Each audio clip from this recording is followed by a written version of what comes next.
Welcome back to my channel. नमस्कार दोस्तों, ND classes में आपका फिर से स्वागत है। फ्रेंड्स, आई होप कि आप लोगों ने मेरे चैनल को सब्सक्राइब कर रखा होगा। अगर नहीं किया है तो प्लीज़ सब्सक्राइब कर लें, बेल आइकन को जरूर प्रेस कर लीजिएगा ताकि जैसे ही कोई वीडियो अपलोड की जाए आपके पास नोटिफिकेशन आ जाए उसकी। फ्रेंड्स, आज जो वीडियो मैं आपके सामने लेके आया हूँ, इसमें हम एक सीरीज़ शुरू करने वाले हैं जिसमें 7 मार्च 2022 से 30 मार्च 2022 तक DSSS PRT के जितने भी एग्ज़ाम हुए सभी शिफ्ट में, सभी को जो है इसमें हम डिस्कस करेंगे। चाहे वो GS सेक्शन हो, चाहे रीजनिंग हो, चाहे वो मैथ सेक्शन हो, चाहे वो पार्ट बी हो, सभी के जितने भी क्वेश्चन पूछे गए हैं सभी को हम डिस्कस करने वाले हैं। एक ही वीडियो में सारी शिफ्ट डिस्कस करना या एक शिफ्ट के सभी क्वेश्चन डिस्कस करना थोड़ा सा डिफ़िकल्ट है और वीडियोज़ भी लंबी हो जाएंगी, देखी नहीं जा सकती, इसलिए पार्ट वाइज हम डिस्कस करेंगे। पार्ट 1 है ये। तो स्टार्ट करते हैं GS सेक्शन के 7 मार्च 2022 को जो क्वेश्चन पूछे गए उसके पार्ट 1 को। निम्नलिखित में से कौन सी वो भारतीय महिला है जो 2 ओलंपिक पदक जीतने वाली पहली भारतीय महिला बन गई हैं? Who among the following has become the first Indian women to win the 2 Olympics medal? तो 2 ओलंपिक मेडल जीतने वाली पहली भारतीय महिला जो हैं वो हैं PV सिंधु, जिन्होंने जो है सबसे पहले जीता था 2016 में रियो ओलंपिक में सिल्वर मेडल यानी कि रजत पदक, और टोक्यो ओलंपिक 2020 में उन्होंने जो है कांस्य पदक यानी कि ब्रॉन्ज मेडल जीता। और इसको जीतने के बाद वो जो है 2 ओलंपिक मेडल जीतने वाली पहली भारतीय महिला बन गई हैं। आप लोगों के लिए क्वेश्चन है, आपको कमेंट बॉक्स में लिख के बताना है इनसे पहले वो कौन से खिलाड़ी हैं और कौन से स्पोर्ट से वो रिलेट करते हैं जिन्होंने ये कारनामा किया हुआ है। मेल खिलाड़ी हैं, आपको उनका नाम और स्पोर्ट्स का नाम बताना है जो कि 2 ओलंपिक मेडल जीतने वाले पहले भारतीय खिलाड़ी हैं। ओलंपिक में सबसे पहले हॉकी जो है किस वर्ष में खेला गया था? ओलंपिक में सबसे पहले सर्वप्रथम हॉकी खेल किस वर्ष में खेला गया था? तो सन 1908 में जो है ओलंपिक में सबसे पहले हॉकी खेला गया था। पुरुषों की जो हॉकी थी, मैदानी हॉकी, उसको 1908 में लंदन में खेला गया था और 1928 में से जो है स्थायी तौर पर ओलंपिक में शामिल कर लिया गया था। मतलब पहली बार खेला गया लंदन में 1908 में, लेकिन फाइनली जो एब्जॉर्प्शन हुआ है इसका ओलंपिक में तो वो हुआ 1928 में। मतलब 1928 में इसको जो है ओलंपिक में शामिल कर लिया गया। भारतीय संविधान का वो कौन सा अनुच्छेद है जो संघ की कार्यकारी शक्ति से संबंधित है? Which article of Indian constitution deals with the executive power of the union? संघ की कार्यकारी शक्ति से जो है भारतीय संविधान का आर्टिकल 53 डील करता है। आर्टिकल 53 क्या कहता है कि एग्जीक्यूटिव पावर जो यूनियन की हैं और सुप्रीम कमांड जो डिफेंस फोर्सेस की है हमारी, वो जो है राष्ट्रपति के अंदर निहित होती है। मतलब राष्ट्रपति के अंडर रहती हैं ये एग्जीक्यूटिव पावर ऑफ यूनियन और supreme command of defence forces. तो ये कौन सा कहता है? आर्टिकल 53 कहता है। खिलजी वंश के बाद दिल्ली पर किस वंश का शासन हुआ? खिलजी वंश के जस्ट बाद, मतलब खिलजी वंश का जो शासन था उसके ख़त्म होते ही किस वंश ने जो है दिल्ली पर शासन किया? विच dynasty ruled over Delhi just after the Khilji dynasty? तो खिलजी डायनेस्टी के बाद जो है तुगलक डायनेस्टी ने जो है दिल्ली पर शासन किया। इनकी डायनेस्टी जो चली वो 1320 से 1413 ईस्वी तक चली और इसको जो फाउंडर थे तुगलक डायनेस्टी के वो थे गियासुद्दीन तुगलक, जिन्होंने जो है फाउंड किया था। फ्रेंड्स, आपसे रिक्वेस्ट करना चाहूँगा अगर आपको वीडियो पसंद आती है तो लाइक ज़रूर करें। आपको हमारी मेहनत लगता है कि लाइक करने लायक है तो लाइक ज़रूर करें, और अगर पसंद नहीं आती हैं तो डिसलाइक ज़रूर करें और कमेंट बॉक्स में लिख के बताएं कि क्या जो है चेंजेस करने चाहिए। ठीक है, तो खिलजी वंश के बाद जो है तुगलक वंश ने दिल्ली पर शासन किया। भारत का पहला राज्य कौन सा है जिसने पूरे राज्य के सभी घरों की छत पर वर्षा जल संचयन संरचना अनिवार्य कर दी है? मतलब कि rain water harvesting structure compulsory कर दिया है सभी घर पर स्टेट में। Which is the first state in India which has made roof top rain water harvesting structure compulsory to all the houses across the state? तो वो स्टेट है तमिलनाडु, जिसने राज्य के सभी घरों की छत पर रेन वाटर हार्वेस्टिंग यानी कि वर्षा जल संचयन संरचना अनिवार्य कर दी है। निम्नलिखित में से किसे सबसे शक्तिशाली चोल शासक माना जाता है? वो कौन से चोल शासक थे? जो 4 ऑप्शंस दिए हुए हैं जो सबसे ज़्यादा शक्तिशाली माने गए। Who among the following was considered as the most powerful Chola ruler? तो वो थे राजराज फर्स्ट, जो कि सबसे शक्तिशाली चोल शासक माने गए। चोल वंश के सबसे शक्तिशाली राजा जो हैं राजराज, 1985 से 1014 ईस्वी तक इन्होंने जो है शासन किया, और उनके बाद इनके पुत्र राजेंद्र प्रथम 1012 से 1044 तक इन्होंने जो है शासन किया। तो वित्तीय वर्ष 2019-20 में भारत में राजस्व घाटा सकल घरेलू उत्पाद का कितने प्रतिशत था? In India the revenue deficit was dash % of GDP in financial year 2019-20। मतलब जो रेवेन्यू डेफिसिट यानी कि राजस्व घाटा है वो जीडीपी का कितने परसेंट था, ये क्वेश्चन पूछा गया। तो वो जीडीपी का 3.27% था 2019-20 में। तो ये जो स्टेटमेंट वाले क्वेश्चन हैं काफ़ी ज़्यादा क्वेश्चन पूछे गए हैं और लोग इनको जो है पढ़ने के बजाय स्किप ज़्यादा करके आए हैं। तो इतना ज़्यादा डिफ़िकल्ट भी नहीं थे, लेकिन थोड़ा सा ध्यान देना था।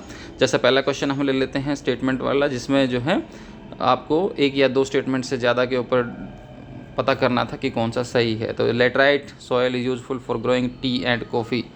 तो ये इनके बारे में आपको जो है मिट्टी के बारे में क्वेश्चंस काफ़ी बार पूछे गए हैं और आगे भी पूछे जा सकते हैं। तो मिट्टी जितनी प्रकार की मिट्टी हैं उनमें क्या क्या फसल हो सकती है, क्या नहीं हो सकती, तो सभी आपको नॉलेज होना चाहिए। तो लेटराइट मिट्टी चाय और कॉफ़ी उगाने के लिए उपयोगी होती है। ये हम सब जानते हैं कि लेटराइट मिट्टी में चाय और कॉफ़ी उगाने के लिए उपयोगी होती है।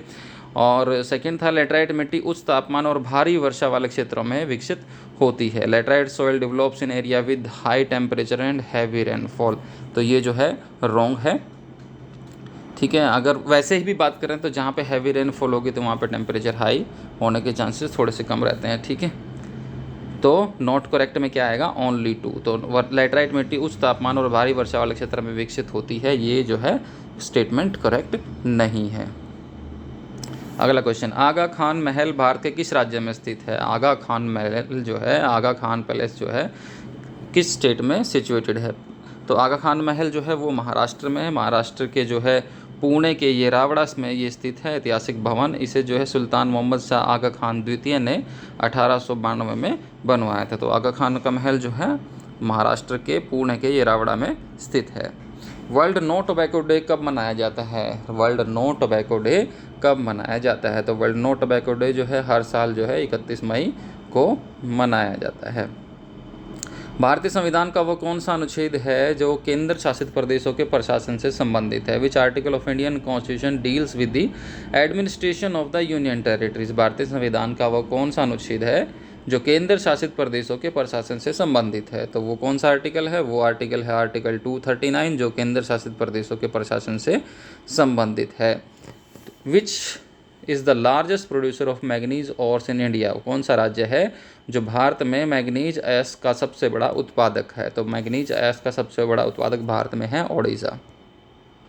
Number of players in each team of kho kho. Kho kho की हर एक टीम में जो है कितने प्लेयर्स होते हैं? तो खो खो की हर एक टीम में जो है 12 खिलाड़ी होते हैं। 9 सितंबर 2021 में निम्नलिखित में से किसे G20 के लिए भारत का शेरपा नियुक्त किया गया था? 9 September 2021 who among the following has been appointed as the India's sherpa for the G20। तो अगर आप लोगों ने हमारी जो है करंट अफेयर्स की सीरीज़ देखी है लगातार, तो जो करंट्स के 2021 के जितने भी क्वेश्चन अब की बार पूछे गए तो वो सभी क्लियर हो गए होंगे आपके।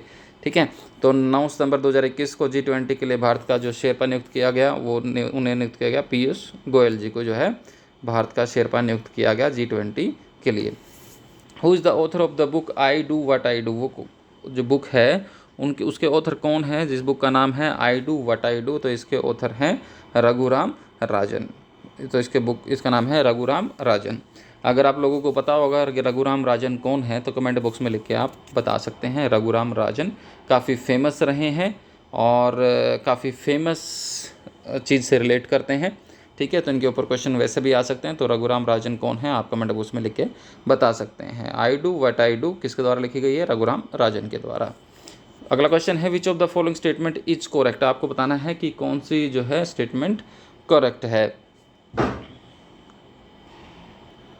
तो पहली स्टेटमेंट पूछी गई है Kathak is the classical dance form of Karnataka. मतलब कथक जो है कर्नाटका से रिलेट करता है, कर्नाटका का डांस फॉर्म है। Kathakali is the classical dance form of Kerala.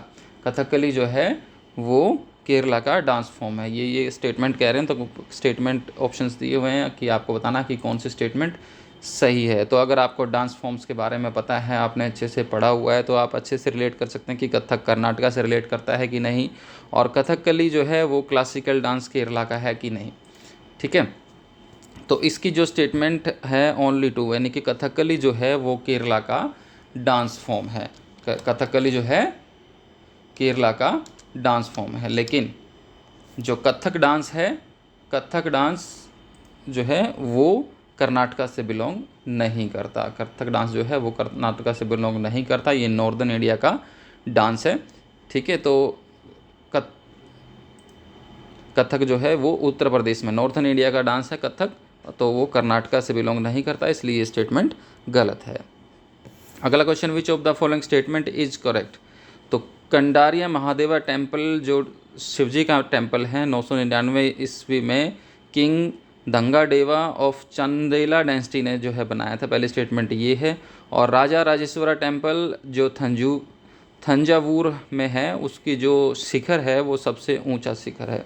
ये क्वेश्चन पूछा गया था कि जो मंदिरों के बारे में ये क्वेश्चन पूछा गया, तो जो मंदिर है महादेव जी का, कंडेरिया महादेवा टेम्पल जो है वो चंडेला डायनेस्टी के राजा दंगाडेवा ने बनाया था, ये बिल्कुल सही स्टेटमेंट है। और राजा राजेश्वरा टेम्पल अपने टाइम पे सबसे ज़्यादा ऊंची शिखर छोटी थी, ये भी बिल्कुल सही है। तो कि दोनों के दोनों जो स्टेटमेंट है वो करेक्ट हैं।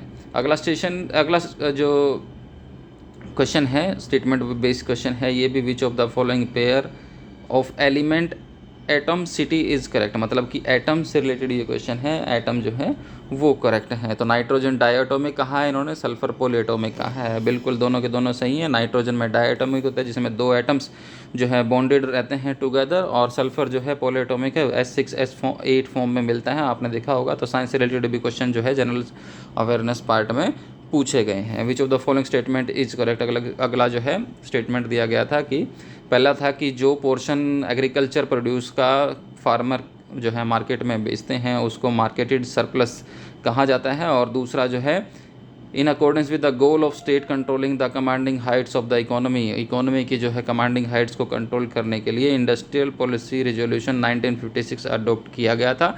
ये जो है दोनों स्टेटमेंट दी गई थी, दोनों में से दोनों की दोनों स्टेटमेंट जो है करेक्ट है। जो मार्केट में बेचता है फार्मर वो मार्केटेड सरप्लस कहलाता है, और जो इकोनॉमी को कंट्रोल करने के लिए policy industrial policy resolution 1956 adopt किया गया था, ये भी बिल्कुल सही है। अगला स्टेटमेंट बेस्ड क्वेश्चन है, which of the following statement is correct. आपको बताना था कि कौन सी करेक्ट है। The method of making compost, kitchen garbage से जो कंपोस्ट बनाते हैं रेड वॉर्म से, उससे वर्मी कंपोस्टिंग कहते हैं, बिल्कुल सही है ये भी।